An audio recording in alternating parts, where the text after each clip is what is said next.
Mr. Ajay Goyal, Chairman, WPPS, respected dignitaries on the dais, esteemed scientists, progressive farmers, industry partners, and media personnel, very good afternoon to all of you. So it's indeed an honor to address you all, Wheat Products Promotion Society, WPPS, seminar on wheat in transit, preparing for climate quality and consumption. So as far as Punjab is concerned, wheat is the traditional crop, particularly this season, Rabi season. Every farmer who is doing agriculture prefers to grow wheat in their fields. So this is number one crop of our state, being grown on about 33 or 34 lakh hectares every year. As far as Punjab agriculture industry is concerned, this was established in 1962. This is the 63 years old institution, was established in collaboration with Ohio State University, US. The major thing was why this university was established. When our country got the freedom in 1947, the population was 40 crores. And we were not having sufficient food for the 40 crore people. And at that time, our Prime Minister, then Prime Minister Dr. Sri Jawaharlal Nehru ji, he said that everything can wait, but not the agriculture. And then Lal Bahadur Shastri ji said, Jai Jawan, Jai Kisan, to promote the agriculture. Even he said that once in a week on every Thursday, roadside dhabas, restaurants should be closed to avoid the wastage of the grains so that everyone can get the feed. So at that time, Punjab Agriculture University, Ludhiana, Pantnagar University and Pusa Institute were established and were they given the target to go for higher grain production for the burgeoning population. So PAU did the same thing over the years, and then we developed collaboration with the Cement Mexico and at the same time wheat and other various industries. So over the years, our productivity has been increased 4 times. And that's why, and farmers adopted new varieties, new technologies, and over the year, and Punjab has become the breadbasket of the country. And PA is regarded as a mother of grain revolution. So as far as academic excellence is concerned, there are 75 agriculture universities of the state in India, 75 agriculture universities in India in different states. As per NIRF ranking of Government of India, Punjab Agriculture University is at the top number 1 since 22, 23, 24. So we are maintaining, and according to EduRank, which is done from the US, so Punjab Agriculture University has entered into the list of 100 world's best agriculture universities or institutes. So what we are doing,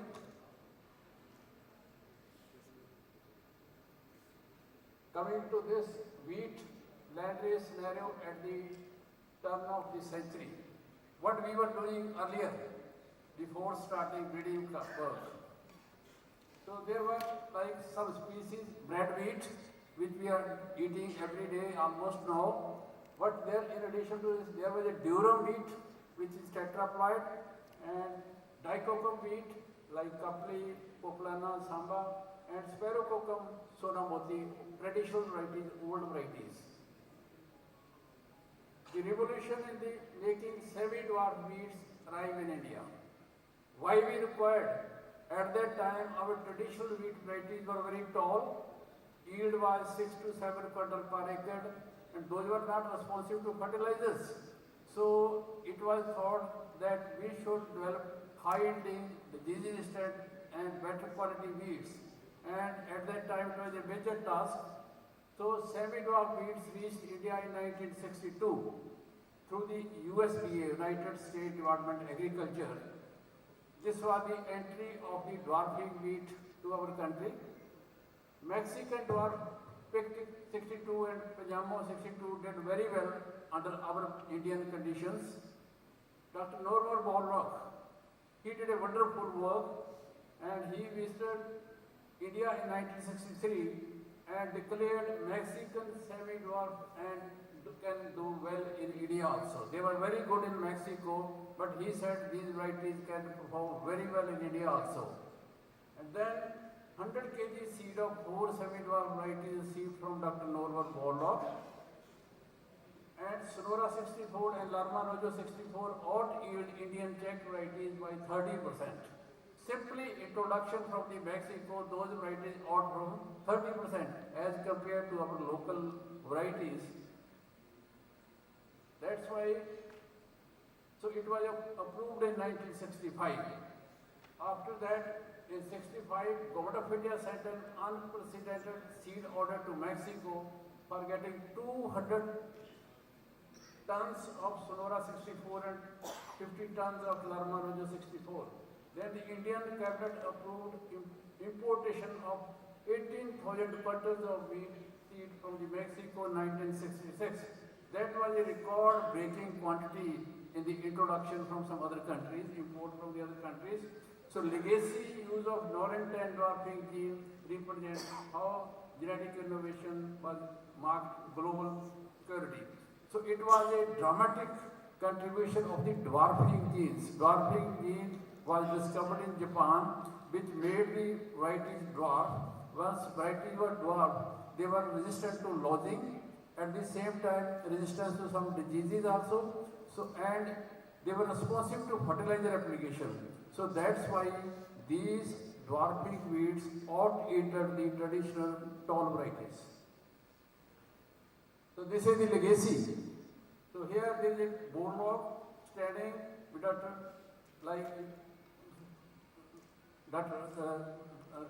PAU scientist, Dr. Dalbagh Singh. And then all this years making crosses. So Borlaug has been coming to India, coming to PAU time and again. So all this happened in the beginning. So there were varieties like, there were some breeding and selections, and finally 2 varieties, Kalyan Sona and Sonalika were developed, which were of amber color. So these are some landmark varieties in innovation. ASML3, then DWR 5023, TL, it's a critical variety 419, then PBW1 zinc only recently 2 3 years back. So it's a zinc producing wheat. So in addition to high yield, now we are going for nutritional security of the people. So for that food security is the one aspect. So we are now sufficient, our population is 140 crores now, more than 140 crores. At that time, in 1947, we were not having food for 40 crores people. Now we are more than 140 crores. So we are now food surplus. So our food security is now okay, but now we are going for the nutritional security along with the food security of the country. So then, PBW zinc is another first biofortified wheat variety in India. Why we developed this? When Corona was here in Punjab, in the whole of the country, whole of the world, doctor was saying take the more zinc tablets to improve the immunity of your body. So now we have the wheat which produces zinc. So it's a genetically biofortified variety. Now we have another variety, zinc 2 also, and then we have a resistant starch wheat. I will explain you. It's a very good thing. First wheat variety in India with high resistant starch. So wheat in Punjab. So like here, production is always increasing over the years, but there is a dip in 2022. It because of the bad weather. In 22, there was a heat wave, and in that, because heat wave in the month of February, when there is a grain fitting period of the wheat. So at that time, our wheat yield was reduced by 20%. Not only the yield, the protein content in the wheat was also reduced by 20%. It's a major concern of climate change in the coming years that if the heat waves comes regularly in the coming years and wheat is a winter crop, so it can affect the yield or productivity or production and protein content of our wheat crops in whole of the country. Then likewise here, area is increasing, productivity is increasing, area is now almost static up to 35 lakh hectares in state. Contribution to the Punjab to the central wheat pool. So contribution, like if you start from 1980 to 81, so it was from Punjab, that is like, so you see the contribution. In the recent years, Punjab was like in Punjab, our area is 1.2% of the total cultivated area of the country, 1.2% only. But we have been producing up to like 92, 94, 129, but now in the recent years, 22, and Punjab contributed up to 51% of the wheat to the central grain pool. Similarly, we are doing in rice also, we are contributing up to 30% rice to the central grain pool from the state itself. Recent significant developments. What PAU is doing? PAU is having very strong breeding program in the country, particularly for wheat and rice, because these are the major crops. So high yielding, climate resilient varieties which can tolerate the abiotic stress in the coming years, PVW 872 and PVW 826. These are the varieties that biofortified cultivars. We call these trade-specific varieties. And so far these trade-specific varieties, no one has developed, particularly in India, and in abroad also, very few varieties have been developed which are trade-specific like this, like PVW Zinc. I will show you the slides. PVW Zinc 1, Zinc 2, then PVW Chapati, particularly for chapati baking, the flour is very good. As you can compare with the traditional varieties, it's a very, in case of this PVW Chapati 1 and PVW Biscuit. And these are the varieties which are for the industry, like Zinc variety, Chapati variety, Biscuit variety. These are trade-specific varieties. But if the trade-specific variety will go to the common market, so these will not be giving any impact. These will be getting mixed up. So we need separate procurement, these are grown by the farmers, separate procurement and separate processing, trade-specific processing. Then one can fetch the premium price. Even industry can also fetch the premium price, because these are the rare varieties. Wheat 872. So here grain is up to 60 quintals per hectare. 826 variety. So this variety is very popular in India, is being grown from Jammu Kashmir up to Calcutta. Not only in Punjab, variety developed by PAU is being grown from Calcutta to Kashmir. So from north to further east, very popular variety, very high yielding variety, resistant to biotic and abiotic stress, resistant to diseases and abiotic stresses like high temperature. Then another variety 869 PVW. PVW means Punjab bread wheat, which we use for chapatis. So here again yield is very high. Zinc variety. So here you look at the height of this grain zinc. So grain zinc in this is like 48.5. That is very high as compared to the earlier variety or even HD 3086. You can compare the second column. Zinc content is very high. This is milligram per kg. It's a sufficient level. Wheat PVW1 chapati. Again, it's very good for chapati making.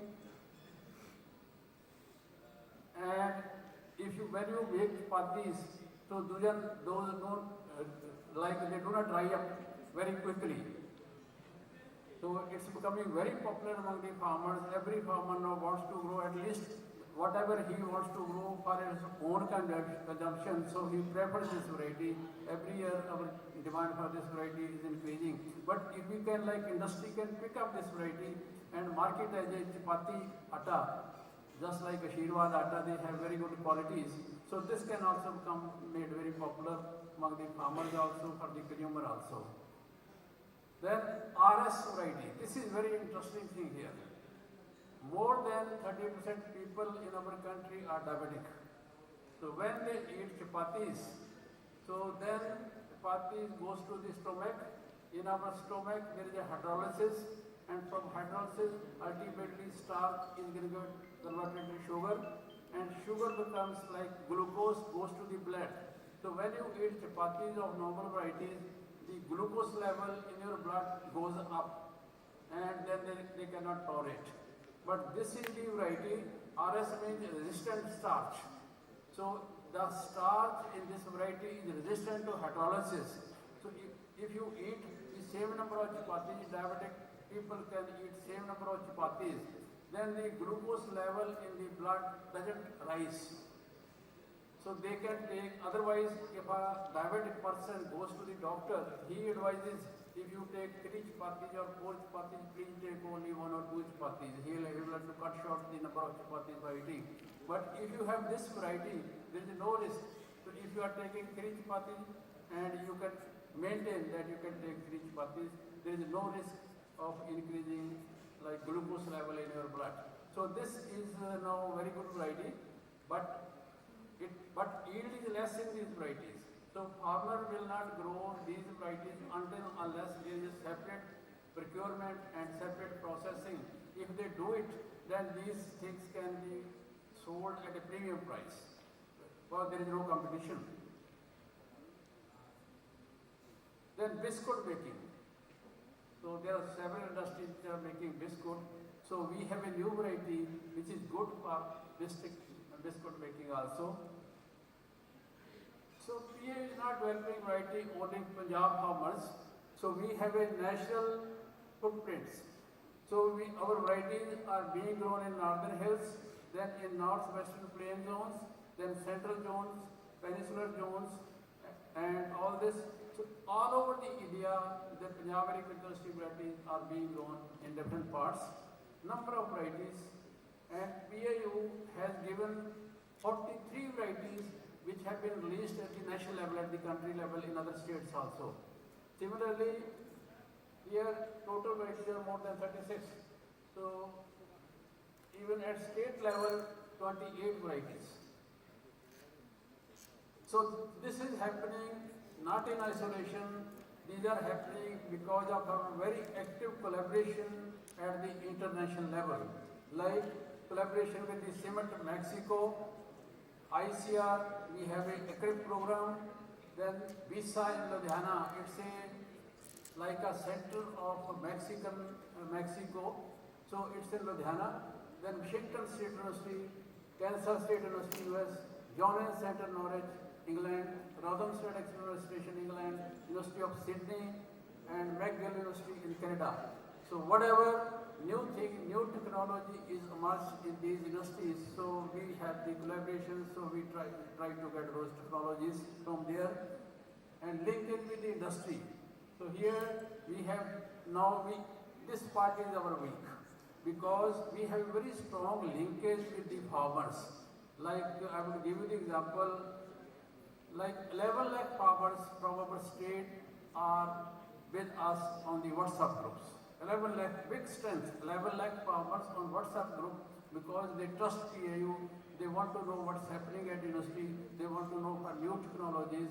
So we have very strong linkage, and when we organize farmers fairs twice a year, in one day, more than 2 lakh farmers, they come to the Punjab Agriculture University because of the trust they have, because they get the new varieties from the PAU. So we want to strengthen our linkage with the industry. That's why then new varieties, like these particularly trade-specific varieties. So if you have separate processing and farmers will be growing these varieties, so these can be sold at a premium price, and industry can also get good like return from these from the floor of these varieties. And ITC Limited already we have the collaboration. So the otherwise impressive pace of past developments seems insufficient when it comes to meeting future needs. And future challenges seem to outweigh past achievements. So in coming years, due to climate change, new insect pests, new diseases, and abiotic stresses like wheat, so these may be expected in the coming years. The challenge before us is changing dietary pattern and hence diverse consumer demands. So consumer demands, consumer preference is now rapidly changing. Then climate variability, climate is changing. Development of trade specific varieties, it will be our future focus, and strengthening agri-business and ensured value chain. Again, it will be our focus. Digital innovation for smart agriculture. So that we are going. Similarly, reviving the soil health or regenerative agriculture. AI and IoT tools, their application in crop removal and production, and accelerated breeding. This I would want to highlight. Like if you want to develop a new variety of wheat, it takes 10 years to develop one variety. Because it has to grow for 10 times. So then it takes 10 years. So who, otherwise scientist, who will wait for 10 years for it, and he may get like somewhere elevated to somewhere, he may leave the institute. So now we have set up a speed breeding facility at Punjab Agriculture University. Again, this is the first of its kind in any Indian agriculture university. So in speed breeding facility, it's automatic control, and here temperature, quality of the light, and intensity of the light, and humidity, all are controlled. So when you grow wheat there, so you can harvest from seed to seed in 3 months. So we can complete 4 generations in 1 year. You can grow wheat any time in a year. There is no effect of the outside weather. So this is a new facility. So it will reduce the period from 10 to 5-6 years. So we can develop the new varieties very quickly because farmers are looking for new, better high, industry is looking for new varieties, farmers are looking for new varieties, resistant varieties, high yielding varieties. So this will speed up our work. So that's why we call it a speed breeding facility. So we have done it. We need to increase productivity with lower input use. Now farmers are giving more inputs, particularly fertilizers. Whatever we recommend, sometimes they put more urea, dia, or like in pesticide also. But we are lucky that in Punjab it's being grown in winter, so it doesn't require much pesticides. Because in winter there are no many diseases or insect pests. So it's you can say Punjab wheat is very good. There is no residue of the pesticides. So it's lucky that we are growing this wheat in Punjab. Thank you so much.